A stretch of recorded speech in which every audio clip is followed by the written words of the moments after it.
This is Annuity Straight Talk. Since 2008, your host, Bryan Anderson, has helped clients nationwide navigate the complex market for annuities. With Bryan's assistance, hundreds of clients have achieved a profitable and secure retirement. I would know, because Bryan has answered many of my questions concerning annuities and retirement planning. So that you can benefit as well, let's get started. Here's Bryan.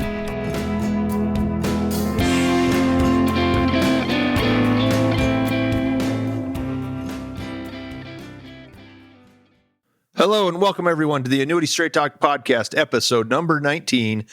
My name is Bryan Anderson. I will be your host today. I am the founder and creator of Talk.Com. Been doing it since late 2008. Been in the business for almost 19 years now, since 2003. And it seems like I learn something new every day, like we do everywhere else.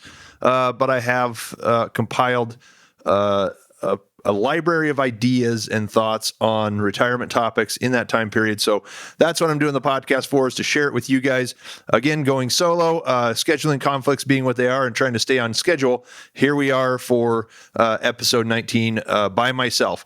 We've brought some good stuff to you with other advisors like Ashok Ramji on Top Planning in Kirkland, Washington. We've got John Balmer, a registered investment advisor in Los Angeles. We'll probably have each of those guys back from time to time. But want to encourage everyone to subscribe to the YouTube channel or the podcast. Be notified when they come out. If you have any questions, you can get a hold of me, or if you'd like an analysis of your situation, or some direct thoughts on how any of this might pertain to you. Particularly, you can go to AnnuityStraightTalk.com.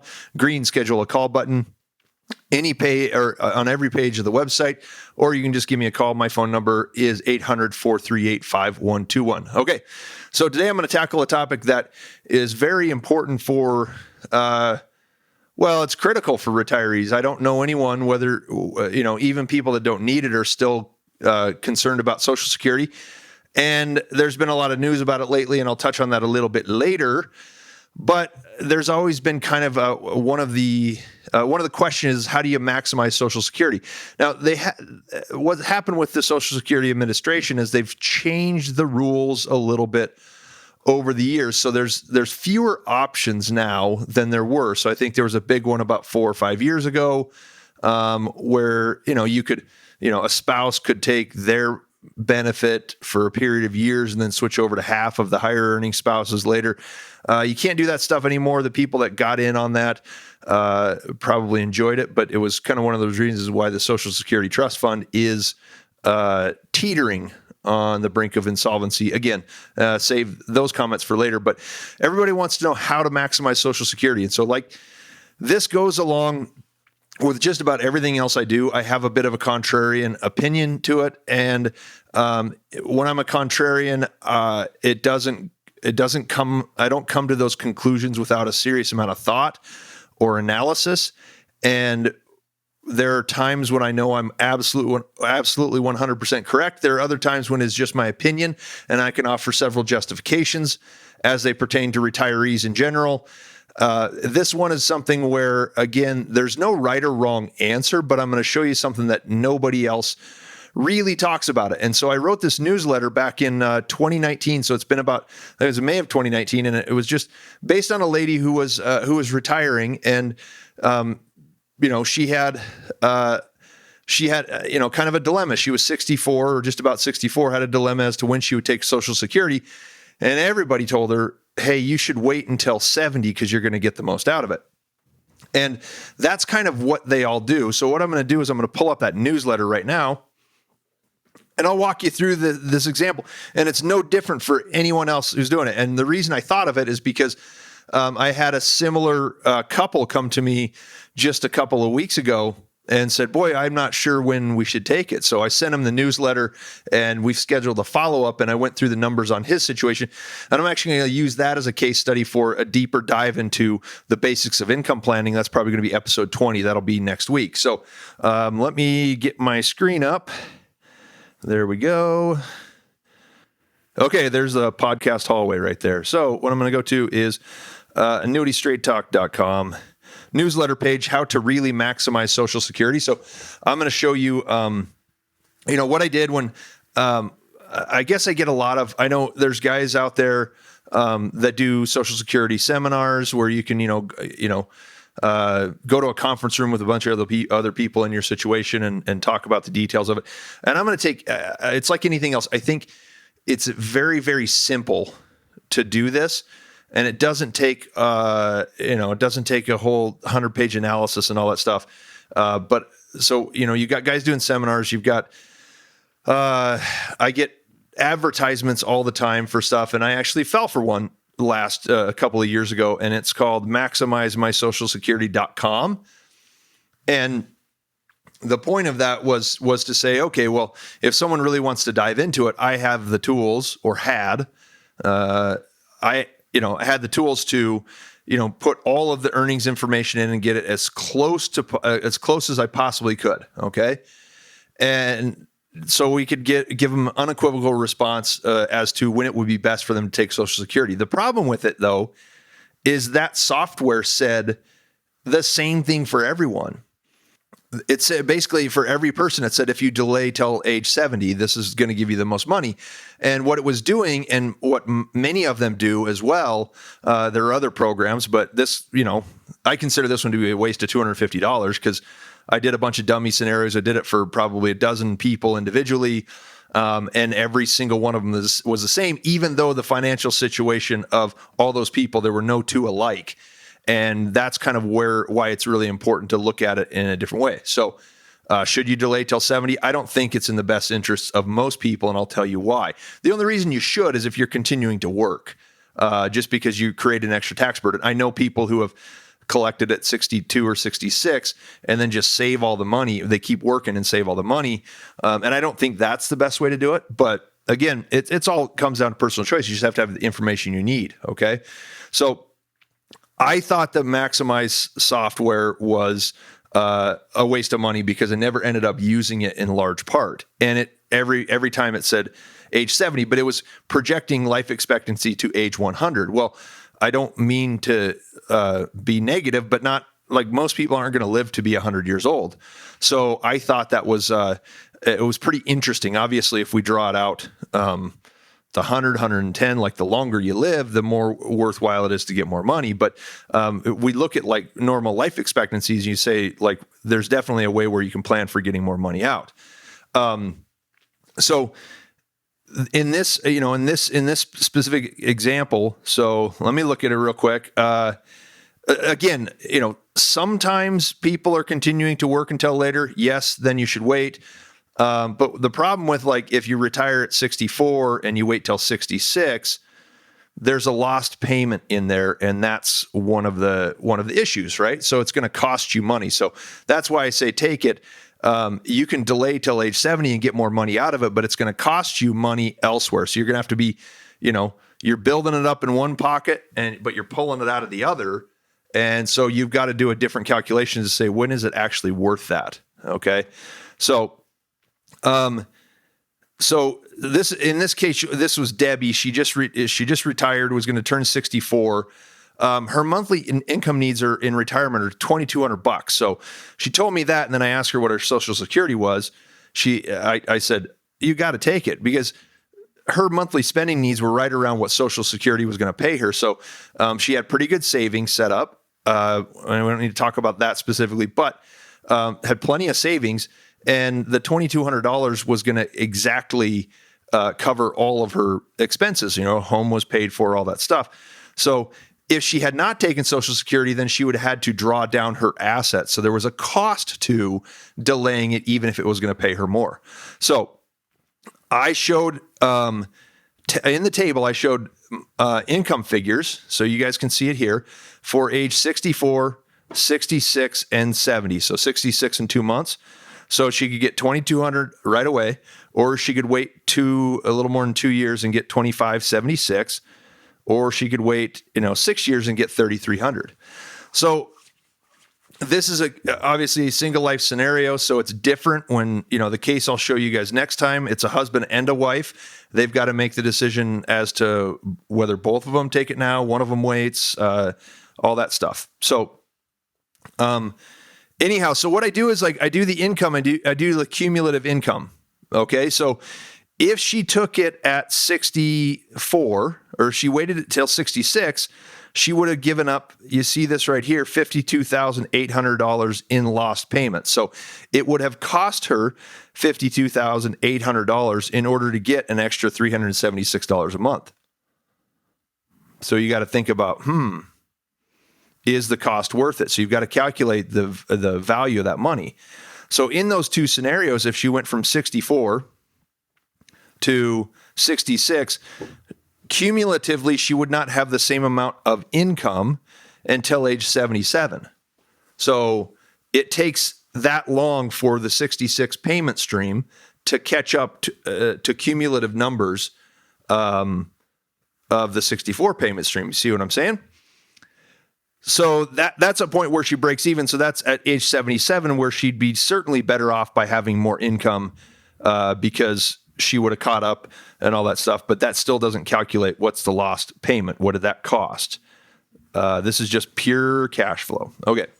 So between 66 and 70, it would take her till age 84 to break even. So that's where I look at it and say, okay, well, there's an argument maybe for age 66. It depends on life expectancy and all that stuff. But waiting till 70, she's not going to catch up. So the difference between the cumulative payment streams in all of these, if she takes it at 64, it's $580,000. She takes it at 66, it's $618,000.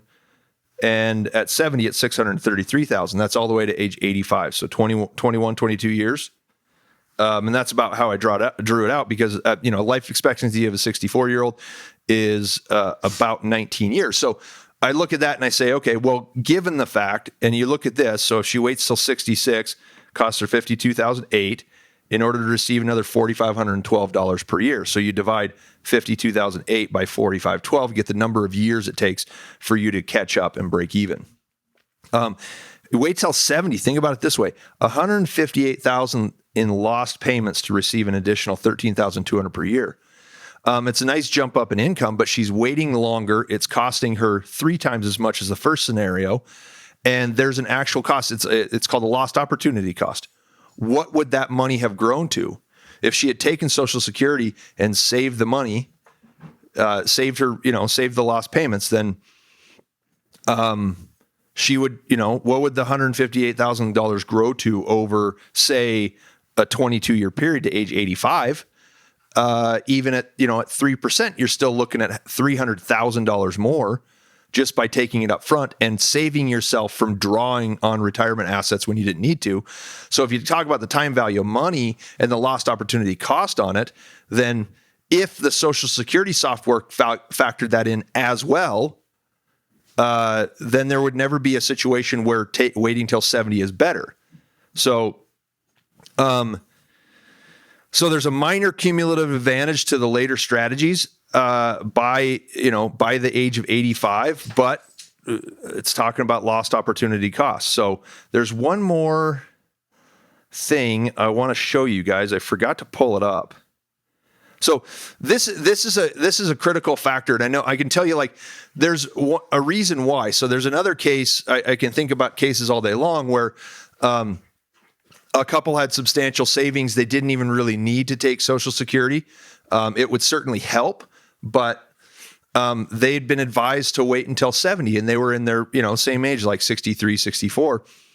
They'd been advised to wait till 70, and I ran some very detailed numbers for them. The problem was they did have substantial assets, and they didn't really need to draw much from those either, but they had a lot of assets in their IRAs and 401ks. So when they hit 70, now 72, they'd have required minimum distributions. So delaying till 70 gave them substantially more money in Social Security, but it also came at the time when they were going to be required to pull money they didn't need to pull out of their IRAs. And so the tax hit from the extra income and just having basically 2 big chunks of income that they don't need coming in at the same time puts them in a terrible tax bracket. So that's where, with them, we looked at, take it earlier because it's going to open you and keep you in a low bracket. Then you can start doing some Roth conversions. And from a tax angle, definitely. And, we could prove it from a cash flow standpoint and from a taxation standpoint. There's just not a lot of cases where I see it being beneficial to wait till 70 unless you're still working. So, the other thing, and I'll just pull it up real quick. I don't know if you guys have seen this, and we'll just look at headlines right here. So, op-ed in the CNBC, I don't know. I mean, it's in a bunch of different places, right? So, the SSA's trustees now say the trust fund will be depleted when that happens. That's in 2033. When that happens, the only money SSA will be able to distribute to retirees is the money it collects from workers. That's and nobody younger than you guys wants to work. Sorry. That's enough to cover 76% of retiree benefits. In other words, all retirees will suffer a Social Security benefit cut of 24% starting in 2033. And they say, unless something happens. Well, they've been talking about this problem for years, and they haven't done anything about it. So I don't know what they're going to do. What they do to shore it up is not a favorable process either. They're going to do means tested stuff for people that don't need it. I know a lot of my clients probably might get means tested out of the benefit, or they get theirs cut more, stuff like that. None of it's popular. That's why they don't do it, because nobody's willing to make hard choices. The politicians want their job back, so they don't touch other people's. Well, I mean, they're really good at touching other people's money, but they don't hit them where it hurts. It's a very emotional discussion. So,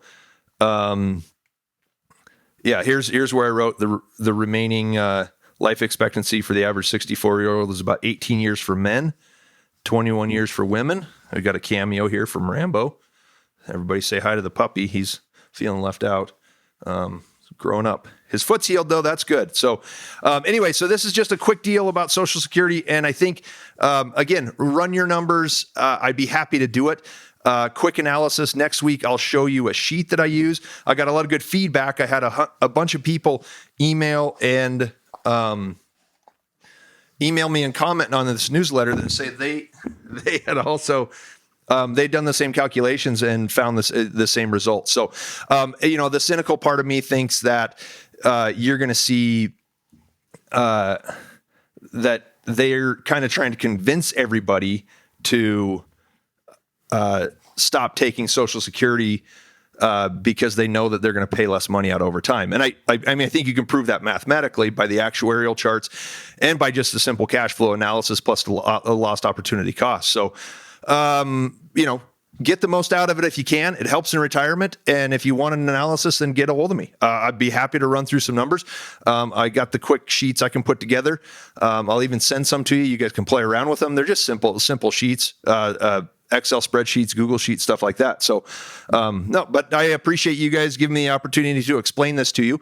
Again, nice fall day here in Montana. We got a little rain last night. Hunting season coming up, so I'm going to go out for the weekend this weekend, and I'll be around if you guys want anything. So green schedule a call button, AnnuityStraightTalk.com.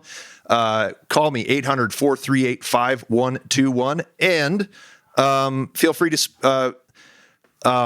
subscribe to the podcast via YouTube or on any of the podcast platforms. Leave a comment. We'd love a comment, good or bad. If you have something to say that might help someone else out, don't be afraid to raise your hand. And promise you I'm not going to use it as a way to start bugging you. So I don't like to make phone calls any more than you like to be called. So I would be happy to chat if you call me or make an appointment. So thank you again, everyone. Have a nice weekend, and enjoy the day as well. And I'll be around and back with you next week for episode 20. Thank you. Have a great day. Bye.